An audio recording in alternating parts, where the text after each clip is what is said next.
Praise the Lord. പണ്ടൊരു വീട്ടിലൊരു അച്ഛനും അമ്മയും ഒരു മോനും ഉണ്ടായിരുന്നു. ആ മോന് ഒരു ചെറുപ്പക്കാരനായിരുന്നു. അങ്ങനെ ചെറുപ്പക്കാരന് നാക്കിൽ എന്തോ ഒരു പ്രശ്നം വരുമ്പം അത് ആശുപത്രി കൊണ്ട് കാണിക്കും. അങ്ങനെ അതിനകത്ത് ഡോക്ടർ സ്കാൻ ചെയ്ത് നോക്കുമ്പം അതൊരു ഡേഞ്ചറസ് സ്പ്രെഡ് ആവുന്ന ഒരു ക്യാൻസർ ആണെന്ന് ഡോക്ടറിന് മനസ്സിലാവും. അങ്ങനെ ഡോക്ടർ അച്ഛൻ്റെ അടുത്തും അമ്മയുടെ അടുത്തും പോയി പറയുമ്പം അച്ഛനും അമ്മയ്ക്കൊക്കെ ഭയങ്കര വിഷമമാവും. അങ്ങനെ അത് ഇനി നാക്ക് കട്ട് ചെയ്യണം, എന്നാലേ പറ്റത്തുള്ളൂ എന്ന് പറയും. അങ്ങനെ ആ അച്ഛനും അമ്മയും ചെയ്താലേ പറ്റത്തുള്ളൂ എന്ന് പറഞ്ഞുകൊണ്ട് ചെയ്തോളാൻ പറയും. അങ്ങനെ ആ ഡോക്ടർ ആ കൊച്ചിനടുത്ത് വന്നിട്ട് പറയും, മോനെ നിനക്ക് ഇനി അച്ഛൻ്റെ അടുത്തോ അമ്മയുടെ അടുത്തോ റിലേറ്റീവ്സിൻ്റെ അടുത്തോ ഫ്രണ്ട്സിൻ്റെ അടുത്തോ എൻ്റെ അടുത്തോ മറ്റുള്ള ഡോക്ടേഴ്സിൻ്റെ അടുത്തോ എനിക്ക് റെക്കോർഡ് വേണമെങ്കിലും ചെയ്തോ, എനിക്ക് എന്ത് വേണമെങ്കിലും എനിക്കിപ്പോൾ സംസാരിക്കാമെന്ന് പറയും. അങ്ങനെ ഈ കൊച്ചാണെങ്കിൽ ഒന്നും മിണ്ടത്തില്ല, ചെറുപ്പക്കാരൻ. അങ്ങനെ ആരുടെ ഒന്നും മിണ്ടത്തില്ല, അച്ഛൻ്റെ അടുത്തോ അമ്മയുടെ അടുത്തോ ഒന്നും മിണ്ടത്തില്ല. പക്ഷെ ഒരു കാര്യം മാത്രമുണ്ട്, ദൈവത്തിനെ മാത്രം സ്തുതിക്കും. അങ്ങനെ കർത്താവേ, നീ എൻ്റെ ജീവിതത്തിൽ ചെയ്ത എല്ലാ നന്മകൾക്കും ഓർത്ത് ഞാൻ സ്തുതിക്കുന്നു, സ്തോത്രം ചെയ്യുന്നു എന്ന് പറയും. അങ്ങനെ ഡോക്ടർ വീണ്ടും വന്നിട്ട് പറയും, സംസാരിച്ചോ, അച്ഛനടുത്ത് അമ്മയടുത്ത് സംസാരിച്ചോളം പറയും. എന്നിട്ടും ആ ചെറുപ്പക്കാരനെ ആരടുത്തും മിണ്ടത്തില്ല.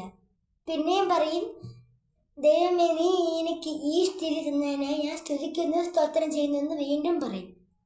അങ്ങനെ ആ ഡോക്ടറാണെങ്കിൽ അങ്ങനെ കുറേ പ്രശ്നം പറയും. അങ്ങനെ ഈ ഡോക്ടറാണെങ്കിൽ പിറ്റേ ദിവസത്തിൽ ഓപ്പറേഷൻ ചെയ്യാനുള്ളതൊക്കെ എല്ലാം റെഡിയാക്കി വെക്കും ചെയ്യാൻ വേണ്ടി.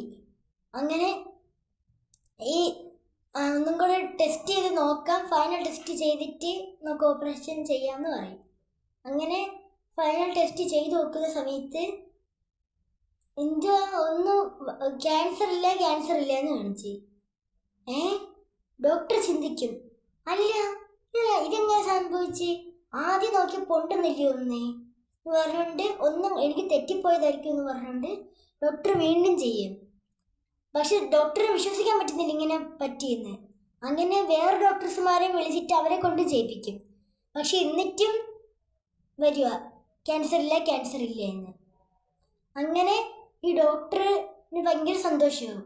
ഡോക്ടർ ഓടി പോയിട്ട് പറയും, മോനെ ഇതെങ്ങനെ സംഭവിച്ച്, ആദ്യം നോക്കിയപ്പം ക്യാൻസർ ഉണ്ടെന്നായിരുന്നല്ലോ വന്ന്, ഇപ്പം എന്താ ഇല്ലാന്ന് പറ്റിയത്, എന്ത് പറ്റി, ഇതിൻ്റെ രഹസ്യം എന്താന്ന് പറഞ്ഞു തരുമെന്ന് ചോദിക്കും. അങ്ങനെ ആ കൊച്ചൊന്നും എടുത്തില്ല.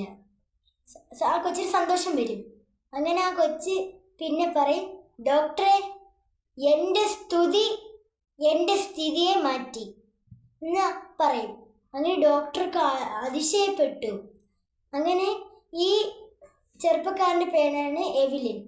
ഈ ചെറുപ്പക്കാരനൊരു പാസ്റ്ററാവും.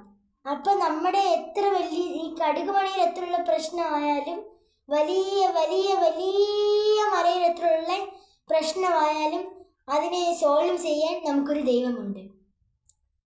നമ്മൾ എപ്പോഴും ദൈവം നമ്മൾ ആരാധിച്ചുകൊണ്ടിരിക്കണം. സ്തുതിക്കാം നമുക്ക്.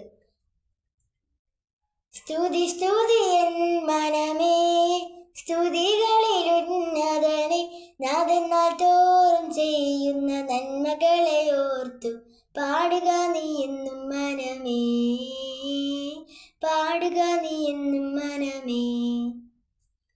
നമ്മൾ സ്തുതിച്ചാൽ മതി, ദൈവം നമ്മളുടെ സ്ഥിതിയെ മാറ്റും. ആമേൻ.